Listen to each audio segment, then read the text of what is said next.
Welcome home. Back at Shakers, another beautiful day in paradise. It's got to be in the mid 60s today in Milwaukee, Wisconsin, the end of May. Finally, spring is upon us.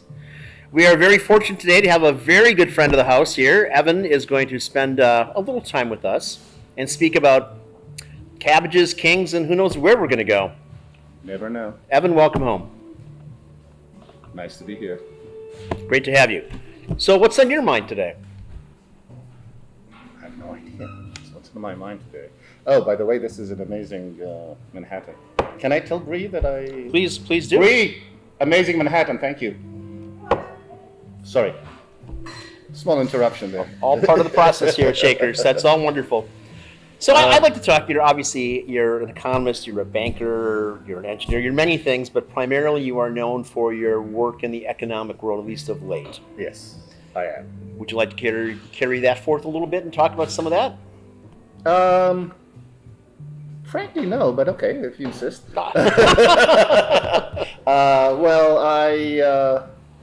I started as an engineer. I studied engineering in Greece. Of all things, metallurgy and chemical engineering. And then I decided, I worked for a summer, right after I graduated, I worked for a summer in a aluminum plant in Greece. It's far away from the goal that you were pursuing with metallurgy, but okay. I decided that it was a very interesting study, but I didn't want to be in overalls in the factory with dust around me. I'm a little bit of a dilettante, I guess. And I decided to come into the States and do my MBA. And I came to New York. And after I graduated, to make a long story short, I moved to Houston, Texas. I got a job offer there, but eventually started working with Citibank in New York. And then I worked for a hedge fund, and then for Banco Santander. And then I was a consultant, and then September 11 happened. No, sorry. And then I was working for a hedge fund. While I was working for a hedge fund, September 11 happened to me, and I was practically penniless in New York. Well, I had a good bank account, but no income, and living in New York, which is ridiculously expensive. Mm-hmm. And that good bank account became less good as the time passed. And I decided to abandon the States and go back to Greece. I went to London and then to Greece, and I tried to find a job. I started doing my consulting there, and all of a sudden somebody offered me a job in Africa, of all places in Sudan, Africa. And there I was in Sudan. I worked there for 5 years. It was a company owned by a Greek guy, was somehow tangentially related to my parents, who are also Greeks of Africa. And he wanted to leave Africa, especially Sudan, because Sudan is a fundamentalist Muslim state. So he wanted to leave, and he was looking for a buyer, so he wanted to fix his books, make a presentation, and find a buyer for the company. And that's what I did. I stayed there 5 years. We finally sold the company to some Saudi concerns. And then my second adventure happened when I decided to become a bar owner.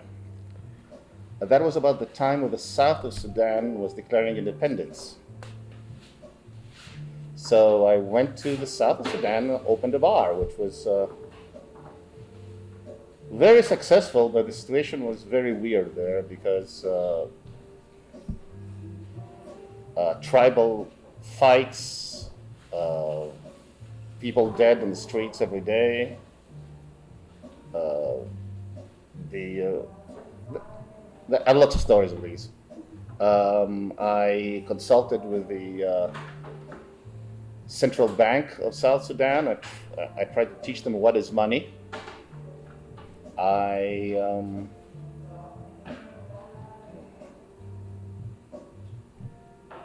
had here like the central bankers of Sudan, and I was trying to explain what it means to peg your currency to the dollar, what it means if you don't peg it, what are the risks of the one, what are the risks of the other situation.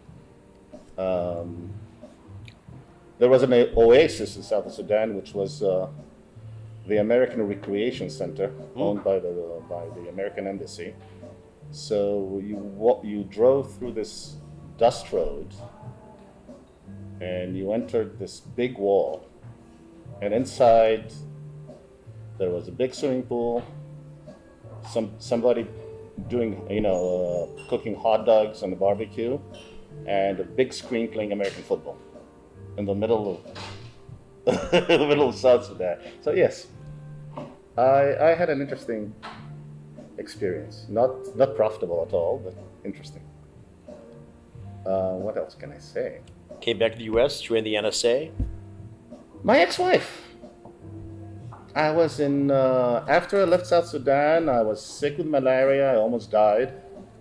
I decided to go to Kenya because that's where the biggest hospital specializing in malaria is in East Africa. So I was in Nairobi, Kenya. And then I ran into some Swedes who wanted to start a bank. So, trying to do some venture capitalist. I was named interim CEO of the non-existent bank. We got a preliminary charter from the Bank of Kenya. And the Swedes went back to Sweden to raise funds, which they were never able to do.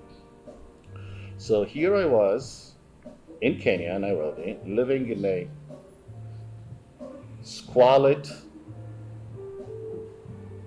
pension, is the best word I could use. But there was a Mercedes limo with a chauffeur who would pick me every day and take me to meet with a central banker of Kenya and discuss the new bank and everything. And I had a salary running, but I never actually received it because it was running, pending funding. And we looked very good. We looked in nice suits and ties in a limo and everything, with a beautiful office right across from the palace. And at night, we'd all chip in coins to buy a chicken so we could eat.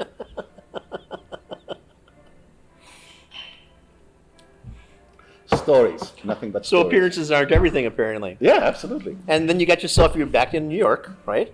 And that's how I started saying that. My ex-wife, Uh-huh.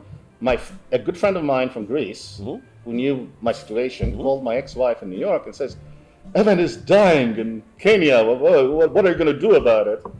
So she called me and she says, "You're crazy. What the hell are you doing here? The market is good here. The business looking for you right now here." So she sent me tickets and says, "Come back to New York." And I'm here in New York. I came back in New York. I started my consulting business.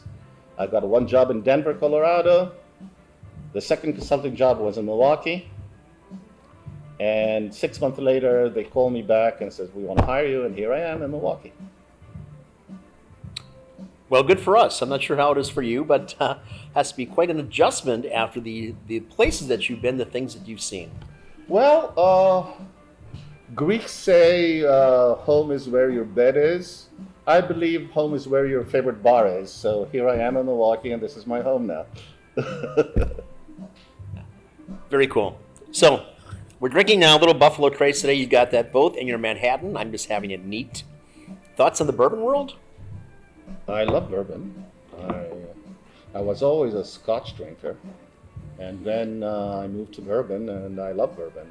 I still drink. I drink all whiskeys, but I think there is something to be said about certain really good bourbons, and the whole process of bourbon is fascinating. How they can play with a different level of charcoaling the barrels and the different mashes and everything. I think I think you were one of the people who introduced me to bourbons, and I think it's fantastic. I entered a new world. It's good to do that in anything in life, just as you keep moving around and experiencing new things. You are a man of these times. You are really a Renaissance man in so many ways, in a modern sense. Well, I pretend well.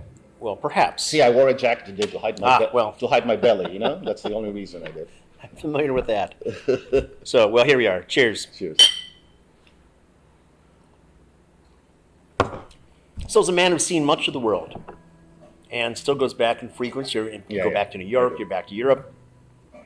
How is Milwaukee doing? Surprisingly nice. When I first came to Milwaukee, I had the impression and the fear that I was moving to a Midwestern wasteland. Maybe super conservative, maybe a little bit of a Bible Belt, no culture, boring. And it's the opposite. Milwaukee is a thriving little city. It's not a town, it's a city.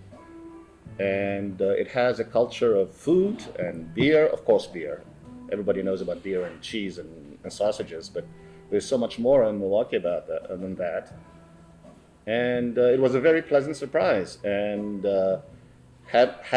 having been working in Chicago, I find that usually people live in a big city, look down upon the smaller town next to them. It's the opposite. In Chicago, people love Milwaukee, and they always say, "Oh, you're in Milwaukee, how nice, I want to visit." And they try to come here over the weekends, which is surprising and wonderful, but that's a tribute to the culture of Milwaukee. Maybe it's the German and Polish immigrant background. Whatever it is, there is a certain culture in Milwaukee which is unique. The Paris of the Midwest, they used to say, a long time ago. Well, they say the Paris of for every city I know. Of course. So. Including Paris. Including Paris, yes. Well, we do have a thriving arts community. Yes. The ballet is Yes, wonderful, yes. something Chicago doesn't have. The symphony is amazing. Mm-hmm. I'm fortunate to go to the symphony pretty often. I love the symphony, and it's incredible. I think I don't believe any other city of this size and means has a symphony of that caliber. I would concur. And also, I think it's because of the UPAF Foundation. Mm-hmm. I'm not plugging UPAF, but UPAF is a local foundation that promotes arts and basically donates all these enormous amounts of money to causes like the symphony, but even small individual jazz artists or whatever. It's a great foundation to have in a city like that. Milwaukee has been blessed to have just the right mindset with the right philanthropist that felt an obligation to support the city, and they've done that through the Performing Arts Foundation. And we have this vibrant scene. We have, though I'm not necessarily a fan of it myself, we have opera. We have Yes. real Florentine opera. We have actual opera here. I like the opera. And like I said, we have ballet. We have a phenomenal symphony. We have just a vibrant theatrical community as well. Yes. Not just for a large stage, but for myriad small stage presences. And surprisingly, very vibrant theatrical community, as you say. Lots of theaters and some experimental theaters that of a quality that you don't even find off Broadway in New York. I mean, it's really impressive. Indeed, and well, our house band, for example, Professor Pinkerton and the Magnificents, are as good Pinky, as as we call almost them. anything you can find in the country. So I'm in New Orleans quite a bit, and they easily are as good as anything you can Yes. find any club there. It's true. And we were talking the other time that Milwaukee has a history of jazz performances, with some greats like Al Jarreau being from Milwaukee. And you enlightened me to the fact that in the old days, stars like Jimi Hendrix and Miles Davis would come and perform in clubs in Milwaukee, which is unbelievable, again, for a city of that size. Well, part of that goes back to the fact that Milwaukee had a very vibrant, connected community as well. Be careful what you say. So I'm dancing around words here. So we did have that association, and it was one of the larger family groups in the country. And they felt an obligation to support much of that jazz scene and the blues scene back in the 1950s, the 1960s, and early 70s. So that, if not for them doing what they did, we probably would not have had Miles and other people like that here. And now, of course, all this has developed in this. I'm not a big fan of it, but it's impressive, this entire Summerfest thing that happens in Milwaukee. I'm not a big fan of it because it's too massive for my taste. But the quality of the performance is still impressive. I mean, The Stones were here. I mean, very big names come and perform every summer here in Milwaukee. Not this year, unfortunately. I don't think. Are they canceling this Everything year? is, well, they have a small version of it taking place in September. Okay. But sad. Obviously due to the COVID, That's everything sad. is I off for didn't the know touring that. companies. But you're right. So they say the largest music festival in the world. It's been around for 50 some odd years. It's quite the gig on Lake Michigan. Beautiful setting, and it is transcended many other festivals in the country that have been around for a while and have dissipated at some time. But this one, because of the philanthropy in Milwaukee, continues on. But it's not just that. We have myriad ethnic festivals as well that dot every weekend, again, except for this weekend, this month, and this summer. And What can you do? what can you do? We live in interesting times. So the future of Milwaukee, what do you think about that? I mean, there are developments taking place everywhere. We are good friends with several of the larger developers in town. And I'm amazed at how it continues on and how they bring in other money from outside of the country, outside the area, to come here and to play with these things. But Well, you're- those mutual friends we have are very optimistic, and it's their business. I wouldn't presume telling them. So they are very optimistic. They're building. They're still building despite what happened, and they see the city expanding. And in the 8 years I've been in Milwaukee, it's incredible. First of all, the skyline. Look how different the skyline is in 8 years. There are at least 4 high rises gone on the lakefront. well, that massive campus for Northwestern Mutual, Yep. extraordinary. Yep. Yeah. Yep. And again, I think it's because of the culture of Milwaukee, and by culture I mean it's entertainment culture, and it's food. The food of Milwaukee is, for its price level, extraordinary. It may not be as good as San Francisco or New York at the very, very high level, but still, for its price structure, I think it beats almost any other city in the United States. I concur. There you go. And you are one of the prime examples. I'm something. So speaking about food, do you have a favorite meal in the last 8 years or so at Shakers? At Shakers, I love your shrimp. Bob has a predilection for spicy, maybe New Orleans, maybe Cajun, maybe Caribbean type of cuisine. And I really love what you do with your spices. You don't just throw cayenne and everything, you just you use spices, but you create an entire new palette with the spices, and I love that. Well, in my mind, balance is the key to everything. So Very certainly good. with foodstuffs, anybody can make something hot. Yeah, But the precisely. ability to bring out these other layers and have flavors that are mutually beneficial and bring out other tones and things, I think is really what the play is. And I just remembered, your traditional New Orleans cuisine doesn't exist anymore in New Orleans. No, it doesn't. Like the etouffees that you make and the jambalayas that you make, you could find in New Orleans 20, 30 years ago. Nowadays, I guess it's Cajun Nouveau cuisine in New Orleans, and you no longer find the traditional hearty, healthy, lots of butter, lots of whatever cuisine that you create. Well, thank you. Yeah, even I was down right before the pandemic really struck us, and I went out of my way to look up jambalayas and gumbos because I've been really jaundiced for the past dozen years or so. Because it seems, as you said, there are fewer and fewer of those joints doing the real and authentic food on a regular basis. So I made it a point to look specifically at some of the better known restaurants and just some of the dives as well to find a real jambalaya or a gumbo. It Nothing, does huh? not exist. Sad. It truly is sad. Sad.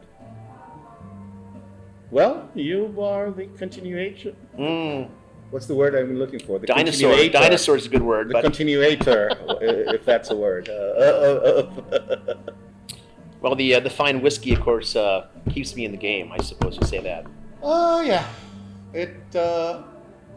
Please don't do that at home. Whiskey, I think, is the best medicine for any infections, and I'm not an expert, and please don't listen to me. I just like to pretend. Well, you've been known to smoke cigars along with that whiskey from time to time. I love it. I love a good cigar. And your preference on cigars?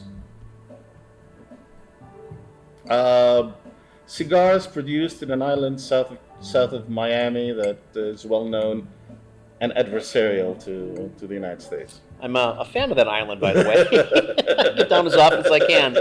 Yes, I concur. There are no cigars in the world quite like Cuban cigars. Yes, Yes. But I'm impressed by what they do in Nicaragua nowadays, which is also a not so friendly country, the United States. AJ Fernandez, in Yeah, particular, yeah, the yeah. blender that everyone's talking about. Makes some great things. Yeah, I think of the Caribbean and Central American cigars, non-Cuban cigars. I think the Nicaraguans are the spiciest. I agree. And the nice thing about them too is that they have this flavor integrity that you'll get throughout the entire cigar, but it does morph as the cigar moves on, and you will grasp the different flavors. It's hard not to, and they're all just delicious. So, nice. Indeed. And Milwaukee, speaking of that, I learned from you that Milwaukee is the hometown of one of the big U.S. Cigar producers. Milwaukee, at one point, going back quite a ways, was known for its tobacco and was known for its coffee. Oh, I didn't know So that. if you think about, you live in the Third Ward, Yes. so not too far away from you, up and down Broadway Street, those are either coffee mills, I see the faded signs in the streets that say coffee something. Okay, right, interesting. and the other side of the street was primarily for tobacco barns. Oh, So interesting. there was a firm that we were enjoying quite a bit when I was in high school, and in jazz band we'd smoke these gargoyles. That's what they're called. They were made here in town. They're actually a nice cigar. What kind of tobacco? It was primarily Wisconsin tobacco. They had Connecticut shade in there as well, and then some miscellaneous product from Okay. Central and South America. So probably Honduras is my guess. Mhm. But it was a really nice cigar. Mm-hmm. And unfortunately, it was a family concern, and the two brothers who owned it were in their mid-90s, and they Okay. gave up in early 1990, Sad. about a year before the tobacco boom really hit, and cigars were everywhere. And Marvin Shanken, of course, on the front side of I that, remember that. developed Cigar Aficionado, and we did a lot of things with them. And if they had only stayed in business for another year and a half, they would have been kings. I was always smoking cigars. I smoked my first cigar on my graduation day from high school. And I went to a friend's house, and his father had a box of Romeo and Julietas, or Romeo and Julietas, if I have to be pronounce them correctly. And they were the traditional tubos de aluminum, Churchills, What a great orientation that was. And that was the first cigar I ever Wow. had in my life at the age of 17. And I fell in love with cigars. And even though I never smoked cigarettes in my life, I mean, socially maybe in a bar once or twice, but I was never addicted to nicotine, really. Mhm. I smoked cigar because of the taste, and I still do because of the taste. And sometime in the mid-90s, when I was in New York, and I would still smoke a cigar once in a while, and everybody would look at me like this weird, curmudgeon dinosaur who smokes cigars in this time and date. Sometime in the 90s, they became Chic. fashionable. Yeah. And all of a sudden, everybody was smoking cigars, and I was pissed because I couldn't find all the good cigars I could find were like double the price because everybody liked them. Sure. Nat Sherman's. You're Yeah. probably down in, right? Yeah, Macanudo store opened in Macanudo Club opened in New York. Havana Club opened in New York. There was this entire chain of Baron Books. There are about 5 of them. And by the way, all of those cigar places were grandfathered, and you were still allowed to smoke them. And it was amazing. Like everybody was smoking cigars, and I was one of the first people to enter Macanudo Club. And we all bought a little humidor. Funny story. We all bought those little humidors, and we put our very expensive, not so legally obtained Cuban cigars in those humidors. And then there was an infestation of worms. And maybe 300 humidor boxes were affected. No. Okay. Because of that, I was able to drink free in Macanudo for ages. But anyway, so the story was, I got my Macanudo box, and I wasn't any famous big guy or anything, so they gave me a little box which was away from the main room, but it was on the side and it was second from the bottom. But anyway, But down to the bottom. they misspelled my last name, of course, naturally. So if you read it, it says Evan Hati Mikhail. Hati. But it was like three different. So the Russian pronunciation. So whatever, I don't know, the Indonesian pronunciation. But so I had my box that says Evan Hati Mikhail, and then by some weird coincidence, a very famous person came in Macanudo and asked for a box, and there were no other boxes available anywhere, so they gave him the box right above mine. So all of a sudden, my location became very chic because the person above me was Arnold Schwarzenegger. So that's a little tidbit. That's a great story. That's a great story. Marvelous. So we do cigar dinners here, and you've been to our cigar dinners, where my intent at least is to pair different cigars with different spirits, different wines, and of course the foodstuffs to make it this entire gastronomic experience. The next one is going to be on June 20th. This is the year 2020. Oh, is that the Father's Day thing? It will be. I'll definitely be here. Day before Father's Day I'll on definitely a be here. rooftop deck, weather permitting, of course. Weather permitting. Of course, I'm sure we also that we have another plague coming our way. I think the cicadas will be out in storm by then. So, Is this the year of the 7-year cicadas or not? it is the year of the 17-year cicadas, and it's also the year of 7, just 17, who cares? whatever plagues, Just continuing I plagues. just pretend I know. Sure. The roaring 20s are back again, so here we are. So you drink a lot of wine, or you drink the appropriate amount of the right wines. How's that? I never drink a lot of anything. I drink what people should drink. There you are. There you go. But you've had several choice wines here, amongst others that... You have some amazing.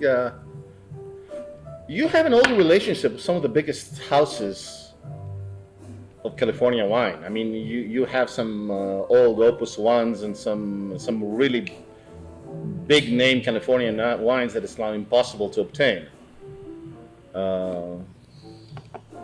I've had, I've had some amazing wines in your place. Well, which normal customers do not know about, but there's this hidden little display in the back where you have all the amazing wines. Yeah, the right people know.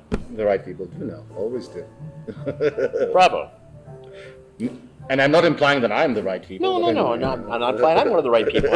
We at Shakers, and we have staff meetings on a regular basis. We never make it a point to say, in fact, that we are not better than anybody else, but we're just definitely different than other places in Milwaukee. So, I like your idea. You have one of the most historical buildings in Milwaukee. There are very few.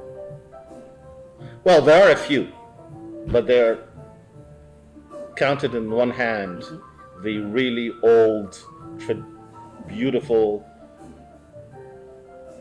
early 1900s buildings in Milwaukee that are bars now. I mean, and some of them, unfortunately, look beautiful, but the service is not what you would expect. So you have this amazing building, and I like the fact that you maintain your standards. And maybe sometimes you have to turn some people away, which you do it by, basically you do it by not giving them free drinks, because most of us get a drink from you. But anyway, so you maintain a standard that is unique in Milwaukee, and your service personnel is very professional. There was a ping from my phone. Who cares? Could be work. Who cares? could be. Yes, I think you have a unique establishment. Well, thank you. Thanks for being part of that. What's Well, next? where else will they go? We're indeed. And then obviously the reason that I've kind of designed it this way, and when I first opened up 3 decades ago plus, is that we were constantly called as that a San Francisco bar or a Chicago bar. And, perhaps some people didn't even mean that Why? in the fondest terms, but because... May I remove my jacket? Please do. You all saw it. It covered my belly. Now I'm going to remove it, and you're going to see my belly. So you're not on the Chippendale circuit anymore, I see. So No, I have my red bow tie in the car. I can bring it out if you want. that's quite all right. Thank you. That's quite all right. So yes, My concept here was to create an environment, a vibe that I wanted to be a part of, not just because I wanted to own the establishment, but I wanted to enjoy being here. And I have my own history of being around the country and being around parts of the world and just experiencing things that perhaps most people don't have the opportunity to. I wanted to bring part of that back here. And I wanted to expose other people to it and show people something that was a little beyond just the beer and the brat kind of concept.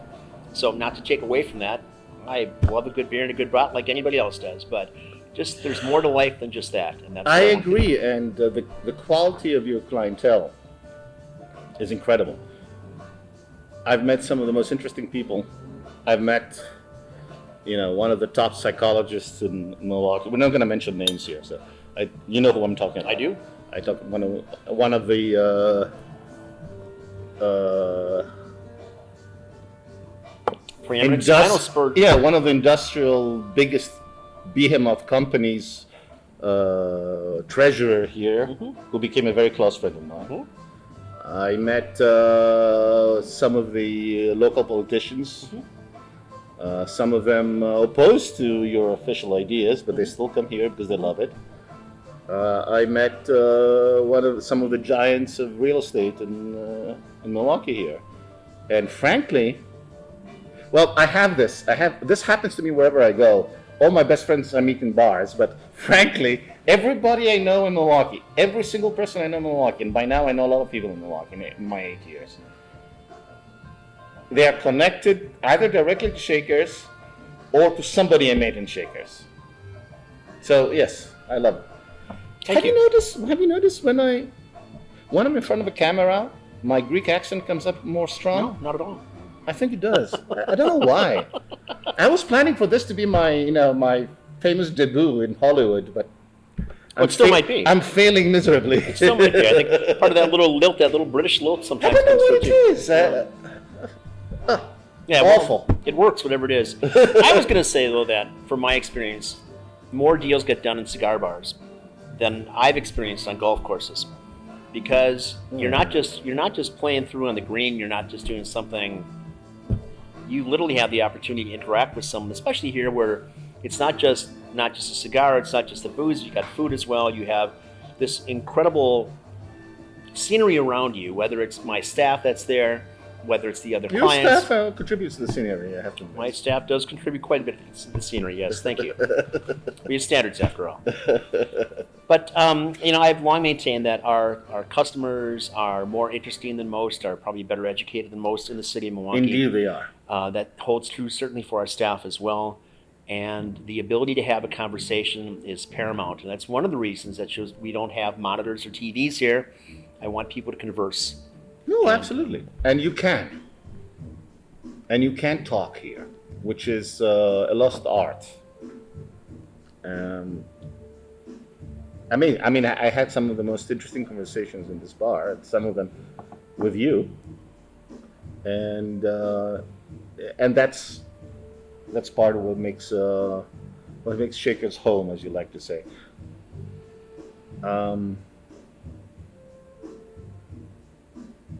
Yep. Shakers is unique, and Shakers. Think about my two friends from New York that came visit me the other day. The famous orthopedic surgeon Dan. I'm not going to mention his last name, and his friend. And they came because their daughters were involved in a volleyball tournament here. So they called me and said, "Evan, we're going to take us out." So I met them in some of the tourist beer and brat places on 3rd Avenue.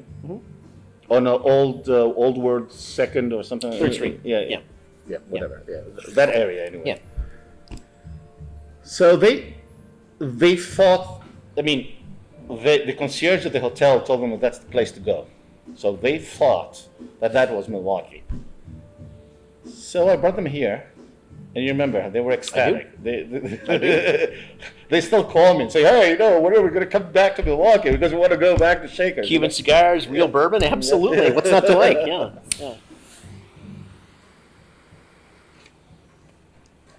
Plus my two friends from Greece who came here and loved it. Plus my friend Steve was a fashion photographer, a famous fashion photographer who also loves it here. The other Greek couple that you met here that liked Milwaukee so much they decided to move here from Switzerland. That's a remarkable Wasn't that a story? Yeah, that's a story. That's a great story. These are a couple who they are a Greek engineer, electrical engineer, master's in electrical engineer, who was working for the GE medical plant. So basically, where they build MRIs and CAT scan machines and stuff like that. And he was working at the factory in Switzerland, in Zurich. And they were there 5 years in Zurich. But because the headquarters of GE Medical is in Milwaukee, they used to come every year for a seminar at headquarters, which is somewhere around Waukesha. So one day, we were sitting outside of a beautiful little deck that you occasionally built. Every year you built out the little deck. So we were sitting out there, and I heard Greek. I started talking to them, and they told me how much they love America because they find Switzerland being a little bit too stilted, Pedantic, perhaps, and they're okay. Well, stiff.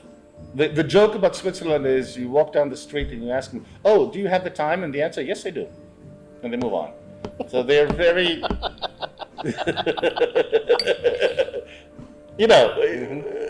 It's the Swiss.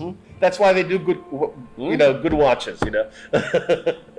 So anyway, they loved America and they loved Milwaukee, and then they met me and they met you and we had a couple of drinks and then they came back next year, the year after, and we had a great time. And then one day I received this message. Guess what? I accepted an offer to move to GE Milwaukee, and here they are. And they've been an entire year here. We just celebrated their 1 year anniversary here. who'd have thunk? Yeah, there you go. So that's the kind of people that Milwaukee attracts, and let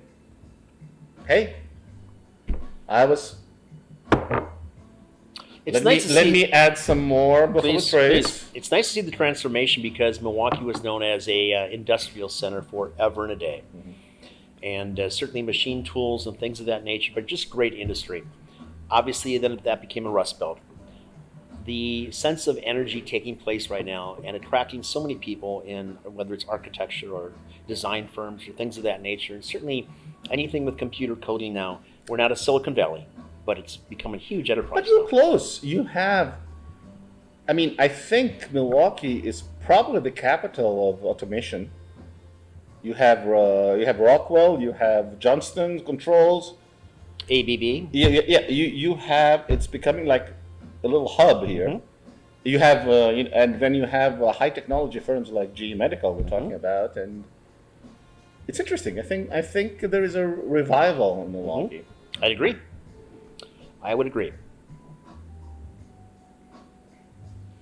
By and large, a nice standard of living, very friendly people, a ton of attractions and things to participate with. Not absurdly expensive. You can still rent an amazing apartment for under $2,000. In New York, that price is $5,000. Easily. A beautiful lake. Yeah. Well, a beautiful lake. The lake is beautiful. Okay, yes. I wouldn't swim in it, but anyway. Well, a little chilly perhaps, but a very large and beautiful lake. Yeah, it is pretty. Now, the views are amazing, I agree. Yes. What's next for you personally? I have no idea. Because you came here for like 6 months or a year tops, and here you are 8 Well, years that later. was the first time you met me. I was here for the consulting business, right. But then I was offered a job, which is funny because we started talking. We were friends even before I was officially a Milwaukeean. Interesting. Wow, you're probably one of the first people I actually met in Milwaukee, that I still know and would talk to. And you know, it was your girlfriend at the time who I walked in, and it was a Saturday afternoon. I walk in because I was driving and I saw the sign cigar bar. I said, I have to stop. So I walk in. The place is empty. Your ex-girlfriend was here. Bartender didn't show up, so she came down to open. So she looks at me and she goes, you have to come after 5 because you're going to love my boyfriend, Bob, and you're going to become his friend. And guess what? She was right about a few things. A few things. Yeah. There we are. Okay, there was a famous Russian swindler in Kenya who there were 2 brothers that arrived in Kenya and took Kenya by storm. Like they were big investors. They were like what's the equivalent in America? Sort of like Elon Musk, came from South Africa and all of a sudden took the United States by storm. That was those 2 brothers. And of course, I hate to be pedantic, but one of his brothers' name was Boris. Of course it was. Yeah, surprisingly.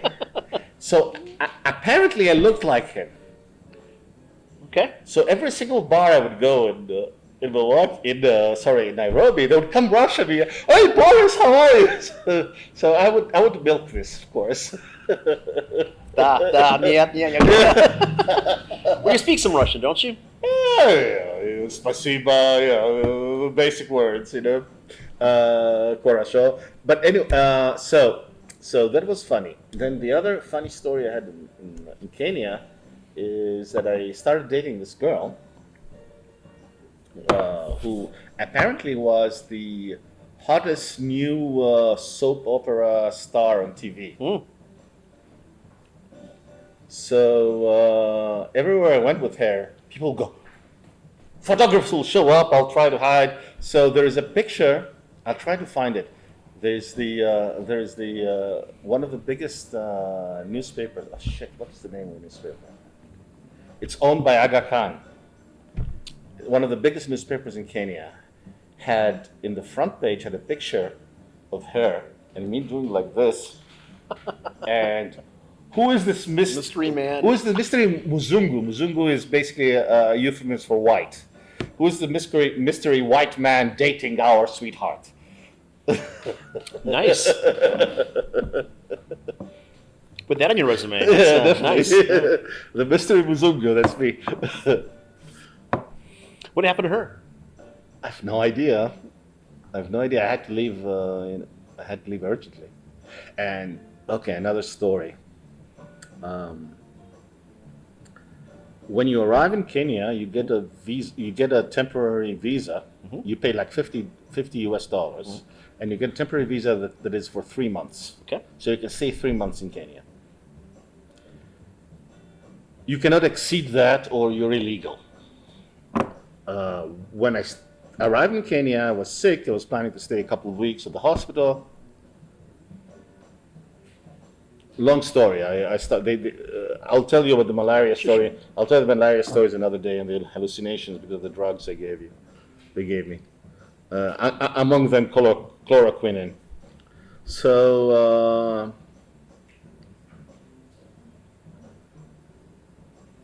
when I started working for the Swedes,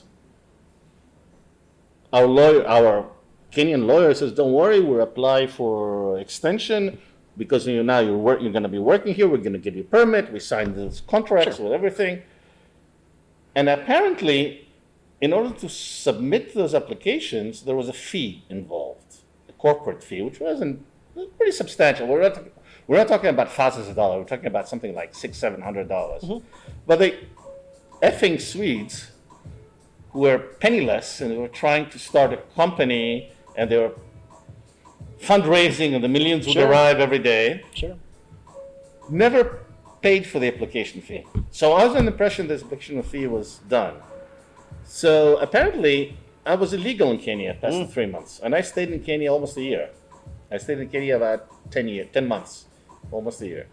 So when it was my time to leave, I arrived at the airport. I gave him my passport. They scanned it and said, You've been here 10 months. We see the date you arrived. Apparently, you've been illegal. Please, you cannot leave tonight. Mm. Your flight, you cannot. We're not going to allow you to board. You have to go back out. Go to the ministry, and apply. Apply for a pardon and pay a fine. So, are you kidding me? This is the only money you have. This is the ticket my wife, my ex-wife bought. So we had this argument, and of course, typical Africa, he goes, "Well, you have to pay a fine. How much money you have on you?" "Well, I happen to have on me $100. Is that enough?" No, $100 impossible. The fine is at least $500. "Well, I'm sorry, that's all I have. Here's my wallet. Open it." Okay, leave it here and I'll see what I can do. Well, that sounds like Step America as well. So not just so Africa. yeah, that's how I left Kenya. Yeah. By the way, I went back in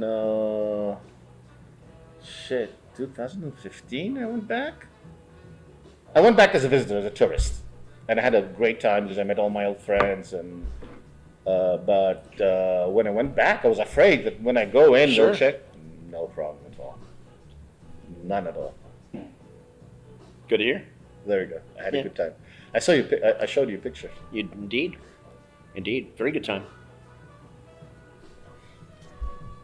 So that's Kenya. What about South America? South America. I was on the famous Millennium Date, 2000. Mm-hmm. I was in Punta del Este in Argentina. Okay. In Uruguay. In Paraguay. Uruguay. Shit, I'm mistaking. Okay, Uruguay is on the coast, Paraguay is in Terra. So I was in Uruguay, Punta del Este, but it's on the same cove where Buenos Aires is. So imagine a cove like this, half of it belonging to Uruguay, half of it belonging to Argentina. Okay. Buenos Aires is here. Punta del Este is a cape, like imagine Cape Hatteras Sure. in South America. And Punta del Este is where all the rich Argentinians have their summer houses. So you go to Punta del Este by taking the ferry, because if you try to go around, it takes you like 3 hours. Take the ferry is like 1 hour, so it's faster. Of course. So you fly to BA to Buenos Aires and you take the ferry, and it was amazing. I had a blast. I saw Argentina before the crisis. The high days. Yeah. Yeah. Where rich Argentinians would spend tons of money and you'd go swim in these beautiful sandy beaches, and Brazilian carioca girls would dance in the beach, and walruses will come out and beach out on the beach. It was like incredible. That was Punta del Este. Sounds idyllic. Well, hey. Well, again, you've been around the world quite a bit. So if you were to retire at some point, where would you go? Or would you stay here?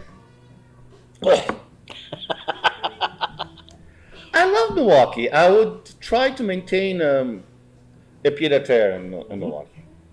As I would also love to be able to maintain a pied-à-terre in New York, but that's also expensive. I still have my one bedroom on the west side, but I don't think I'll be able to maintain it for a long time. Right.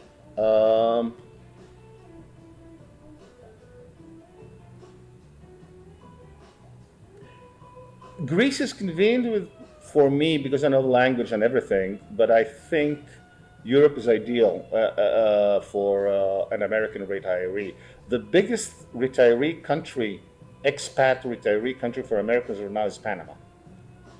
But I think Americans have not discovered places like Portugal or Greece. I think in Europe the ideal, or maybe Croatia, which is up and coming, or Montenegro, because they are cheap.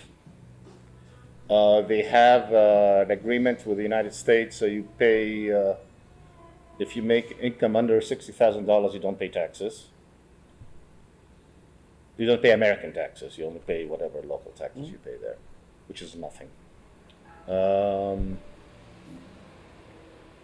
So yes, if I would suggest that Americans who want to retire in a lovely place would think of Croatia, Greece, and Portugal.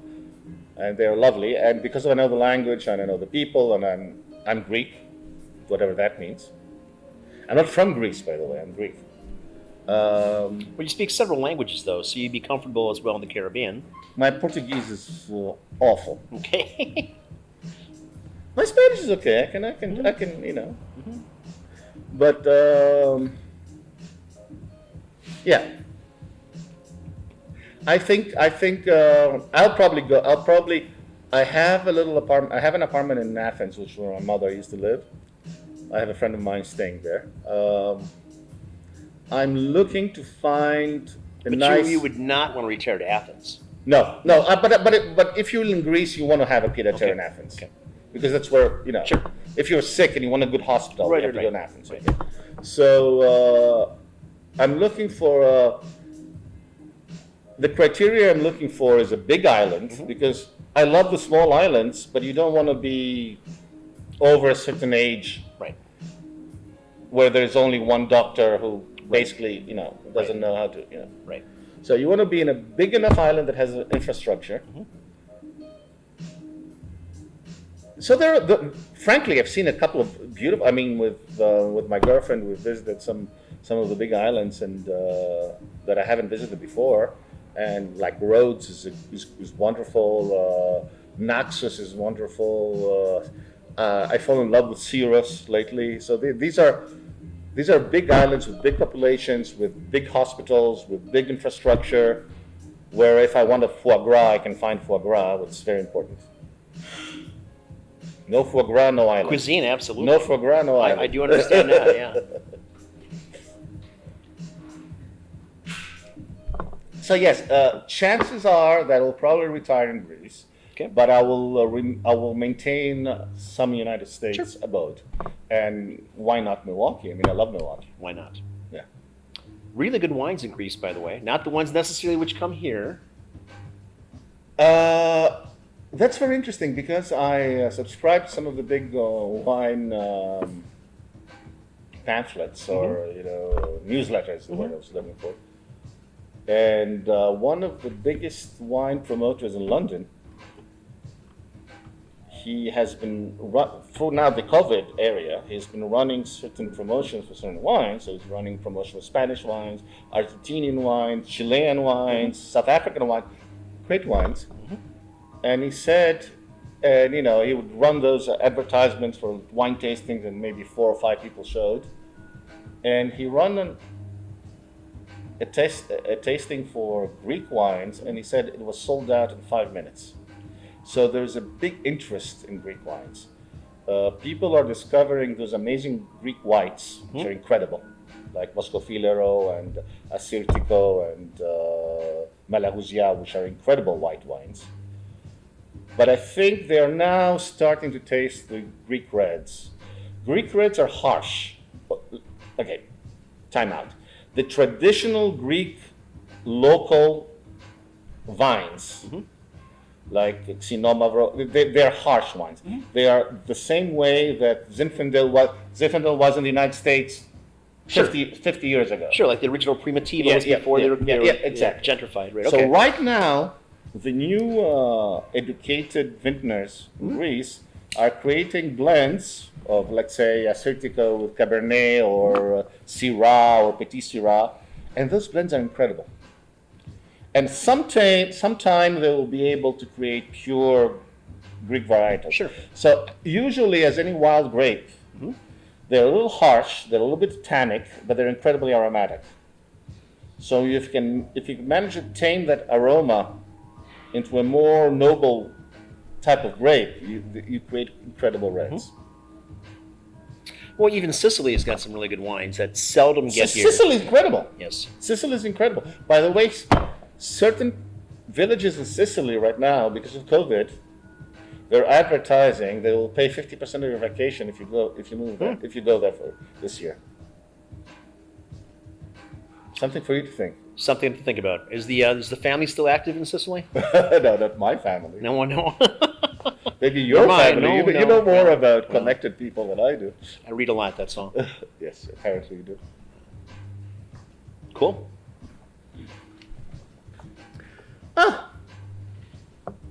Nothing like a little Buffalo Trace to. Please help yourself. We have more.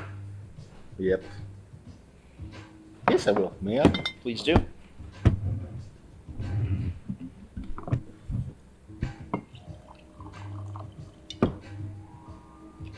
So, next. Well, Cooking. we're talking about Cooking. What, cooking. What have you done? Anything spectacular lately? Well, obviously, with the COVID environment, the vacation course, that yeah, we're on, yeah. we have a rather simplistic menu. So I've stuck to the Creole and Cajun foods here. Well, and which is your specialty. And our pizzas. You can't get away from our pizzas. Your pizzas are amazing, by the way. If you want a thin crust pizza, there's nothing like Bob's Pizza. You're the master of the thin crust in Milwaukee. Now, if you want deep pan pizza, go somewhere else. True indeed. I am doing some Jamaican food tonight. We do have a customer that's coming in for that for a Go concept. We are still playing with what the future menu will be for us this summer once the vacation ends for us. Okay. I have Any ideas? I have a thought that I'm going to go back to the world small plate. I played that for the summertime. There are some amazing little small plates you can create, and unfortunately, I'm not going to mention names again, but there are some well-known places in Milwaukee that supposedly serve tapas or meze or whatever, and their performance is not consistent.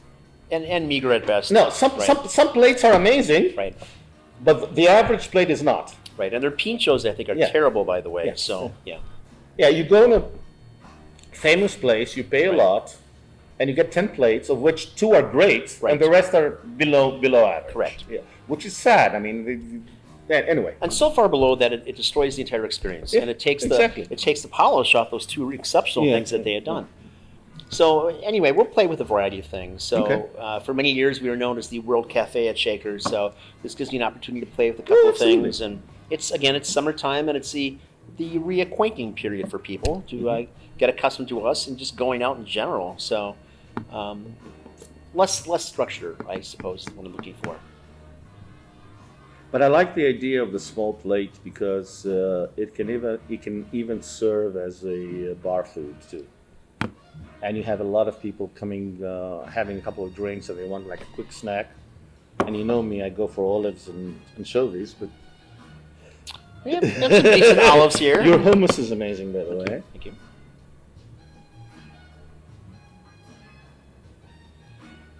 And it's almost that pink and open season as well, so rosés on the deck. And looking forward to that. I love a good rosé. Yeah. In the summer, there's nothing.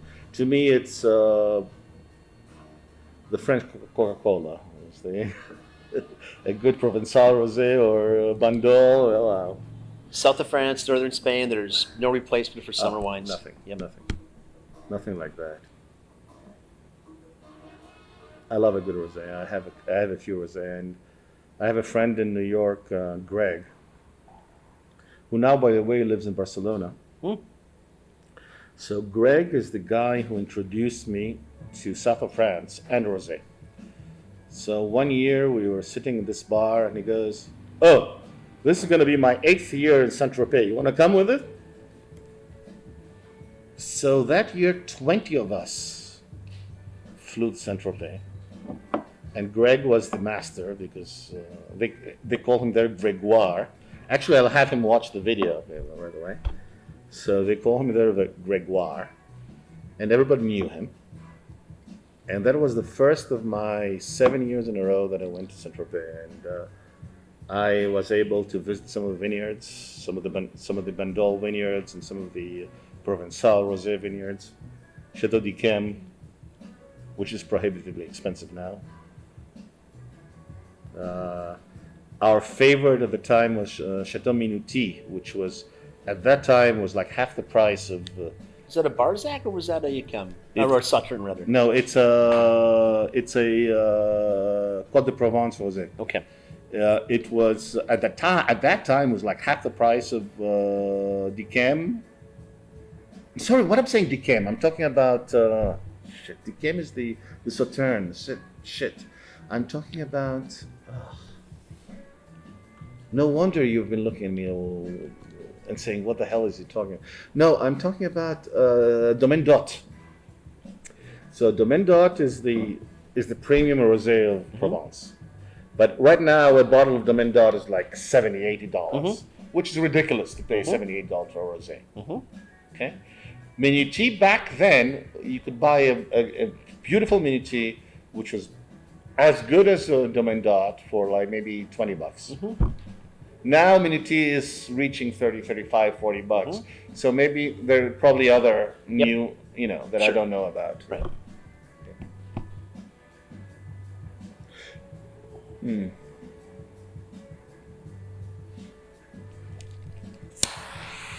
and I have never talked about Italy, or at least not very much. What's your Italian experience like? I haven't, surprisingly for a Greek, because for a Greek to go to Italy is like from Wisconsin to go to Illinois. It's like basically the next door state. I've only been to Italy 3 or 4 times, so I haven't been to Italy that much. I love Florence, of course. My favorite city in Italy is Verona. Verona is the home of Amarone, of course, and Amarone is my favorite Italian wine, surprisingly.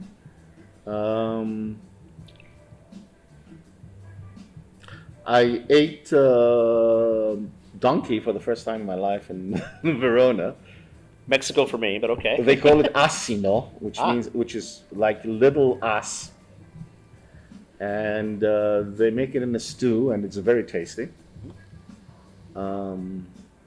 I also had an Amarone risotto, which was to die for, but was like a $40 bottle of wine in a risotto. Right. I wouldn't do that. No. But they did it because they have plenty of it. Yeah, I love Verona. I love Milan. I love Northern Italy. Florence is amazing. Rome is incredible, but Rome is a huge city. So if you want to go to Rome, go there for a couple of months. But Florence you can visit in a week, or any of the small cities in the north. Yeah, Italy is amazing. Unfortunately, Italy is pretty expensive right now. Very expensive. More expensive than the United States. Not Miami. Well, yeah. What can I say about Italy? I love Italy. The Italians are wonderful people. They are opinionated, which I have no idea. I'm not opinionated at all. Of course so not. Of course not. So how can I possibly do? They're certainly very impassioned people. Yes. Yes. I love that.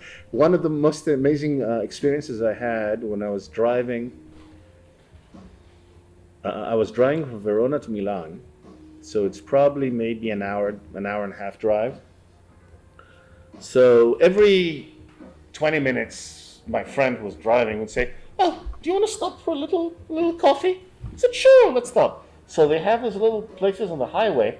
They serve espresso, but you cannot sit. It's basically a bar counter. You go in, you order an espresso, they bring you an espresso, you down, you go in your car, you drive another 20 minutes, and then you stop for to the next espresso place, which is like Very very civilized approach to driving, I found. Yes. Which is like yes. wow. Yep. So of course after 10 a.m. nobody drinks cappuccino because they consider milk being a too fat thing, only good for breakfast. So past breakfast time you don't drink cappuccino, you only drink espresso. So your options was espresso stretto, espresso macchiato with just a little dollop of milk foam, not milk, and what they called enhanced espresso, which basically espresso with grappa. So these are your 3 options. Grappa everywhere, of course. Yeah, Yes. Yeah. Cool. Where do you want to go now? You have to come with me to Greece. I do. You We have talked to. about this. And you're theoretically partly Greek or something. That's what they say. That's what they say. Which is interesting, and that's what I mentioned earlier. I wasn't born in Greece. I was born in Egypt, and my father was born in Egypt, and my mother was born in Egypt. But we were born in a enclave in Egypt that existed since the Ottoman Empire, and they were Greek, with Greek, only spoke Greek, uh, Greek national identity, and when I was born, I was declared a Greek citizen. My father went to the Greek consulate and declared me as a Greek citizen. I never felt Egyptian in Egypt, even though I was born, I was second generation Egyptian, which is a very interesting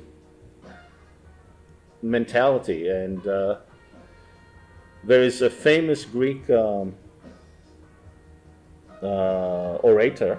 He was basically a lawyer at the time. He would defend people in court, who is known to have said, well, of course, this because of modern society and because of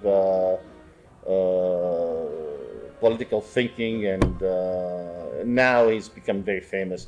In one of his speeches, he was defending probably an illegal immigrant at the time, and he said, and this is survived over the ages, and he said, Isocrates, not Socrates, the guy who drank the hemlock. The hemlock. His name is Isocrates. Okay, Isocrates said in one of his, he was defending what would today be an illegal immigrant, and he said, Greek is rather him who partook in Greek education than him who considered it as part of his family. Of course, he said that was very enlightened for 500 BC, and there are probably 500 other idiots who said completely the opposite at the time, but this has survived as a statement. So it's very interesting, because a very enlightened idea for 500 BC. You know, as long as you partake in your education and you feel Greek and you know Greek and you're part of the Greek culture, then you're Greek. Well, Cleopatra was Greek as well. Well, she was Ptolemy. She was a direct descendant of Ptolemy the Great, who was the general, one of the generals.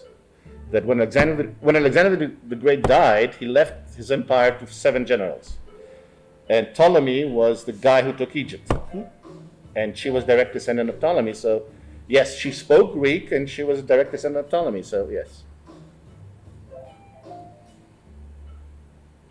What has happened to the world? Yeah, what has happened to the world?